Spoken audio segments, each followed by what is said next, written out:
En Allemagne, il y a des jobs qui donnent beaucoup d'argent quand on est étudiant. Il y a des jobs qui ne donnent pas réellement de l'argent quand on est étudiant.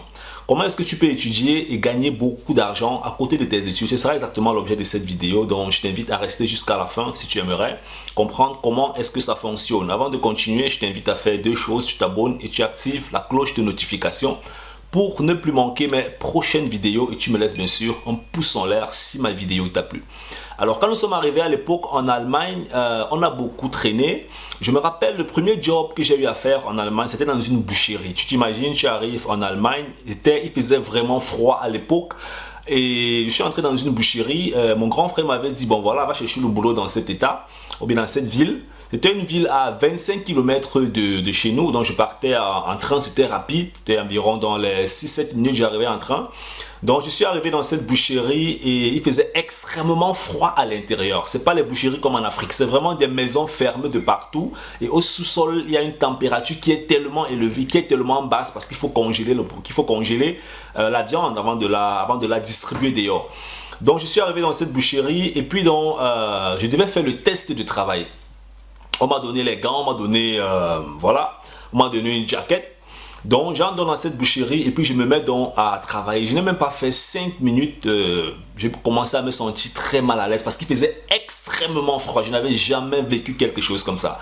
Et puis donc je suis remonté, j'ai vu le chef, je lui ai dit que non, pour moi c'est bon comme ça, je ne peux pas faire ce job parce que c'est pas vraiment, il fait très froid et je ne peux pas supporter ça.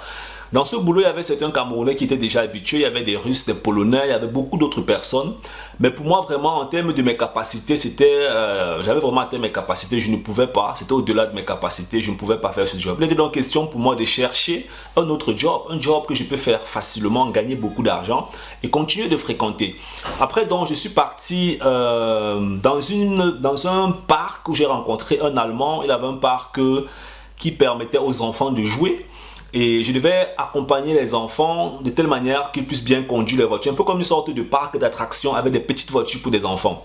Alors là-bas, je devais faire la plonge. La plonge qui me donnait aussi, je vais dire peut-être dans les, je sais pas, 8 euros, 9 euros l'heure environ. Dans les 400 euros comme ça par mois, bien 500 euros par mois. Au début, ça me suffisait, mais c'était un boulot qui était limité parce que c'était simplement un boulot quand il fait chaud, donc pendant la période d'été. Donc je ne pouvais pas faire ce boulot en hiver. Alors il me fallait donc encore chercher un autre boulot. Alors je suis parti donc dans une agence, ce qu'on appelle des agences qui passent les travailleurs dans des entreprises. Je peux dire ça comme ça. En Allemagne, c'est les Zeitarbeit. En français, ce sont, je vais dire, des passeurs de travailleurs. Voilà, j'espère que tu comprends ce que ça veut dire. Je suis donc arrivé dans cette agence et je devais travailler dans un hangar où il fallait fabriquer la nourriture des chiens. Et là-bas, on était très mal payé. On travaillait matin, midi, soir. Donc, ce que tu dois déjà comprendre, c'est qu'en Allemagne, on travaille 24 heures sur 24. Il y a des gens qui travaillent du matin à 14 heures, de 14 heures à 22 heures et de 22 heures à 6 heures. Donc, je devais faire, on alternait. Donc, soit je venais le matin, je rentrais à 14 heures, 14 heures, 22 heures ou alors 22 heures à 6 heures. Alors, après un moment donné, je me suis rendu compte aussi que ça ne passait pas parce que voilà, sur le plan physique, et voilà, les nuits de sommeil, ça ne donnait réellement pas. Donc, il me fallait encore chercher une autre solution. Alors, j'ai commencé à fouiller, à chercher. Après, je me suis rendu compte que j'avançais dans les études. J'étais déjà arrivé peut-être, je crois, en deuxième année. Et j'avais déjà de très bonnes connaissances dans un domaine technique. Je pouvais déjà faire certains calculs techniques. Je pouvais déjà faire certaines mesures parce que j'ai fait électrotechnique. Je pouvais déjà accompagner les ingénieurs à faire certains petits travaux en entreprise. Alors j'ai donc commencé à postuler en entreprise en tant que voilà, en tant qu'étudiant qui aide les ingénieurs, ce qu'on appelle en Allemagne des Werkstudenten. Donc je faisais des stages en fait, des stages en fait en entreprise qui me permettaient de compléter mes connaissances et de pouvoir grandir en termes de salaire, en termes de crédibilité sur le plan étudiantin. Je n'étais vraiment pas encore ingénieur, tu vois.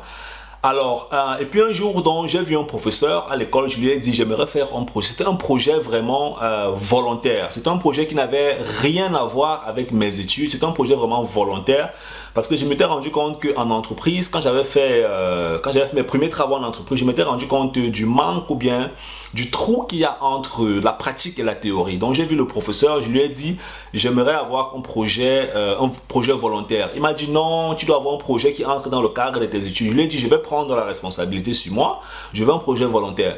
Il m'a donné un projet qui devait durer 3 mois. J'ai fait 6 mois sur le projet. Mais crois-moi, dès que j'ai fini avec ce projet, je n'ai plus jamais manqué de toucher 700 € en tant qu'étudiant en Allemagne. C'était complètement le projet qui m'a permis de passer vraiment à une autre phase. Donc voilà, je travaillais au trop 1 ou 2 fois par semaine et je ne travaillais plus jamais le samedi et le dimanche. Je pouvais m'amuser, fêter si je voulais le samedi et le dimanche avec des amis.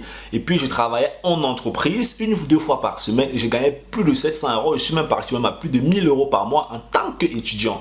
Alors ce que je vais te faire comprendre en fait, c'est que si tu aimerais gagner vraiment beaucoup d'argent en Allemagne en tant qu'étudiant, si tu aimerais étudier et gagner beaucoup d'argent, évite si c'est possible de faire les travaux qui ne te permettent pas de te développer mentalement. Porter les cartons, faire les déménagements, faire les travaux de manutention, travailler dans les chantiers. C'est clair qu'au début tu n'as pas de connaissances, tu peux faire ça. Mais aussi rapidement que possible, débrouille-toi pour trouver la voie, la solution qui va te permettre en fait d'entrer en entreprise. Donc pour ça je vais te donner une clé dans cette vidéo. La clé elle est très simple, c'est tu dois faire beaucoup de projets simples en entreprise. Tu dois beaucoup lire dans le domaine où tu aimerais exceller en entreprise. Si tu aimerais faire informatique, lis beaucoup sur l'informatique toi seul. N'attends pas que tout vienne de l'université. Tu peux lire en informatique toi seul. Tu peux entrer dans des groupes d'étudiants informatiques en Allemagne qui vont te permettre de te développer. Il y a LinkedIn, il y a Zing, il y a beaucoup de plateformes. Tu peux faire du bénévolat pour des ingénieurs libres.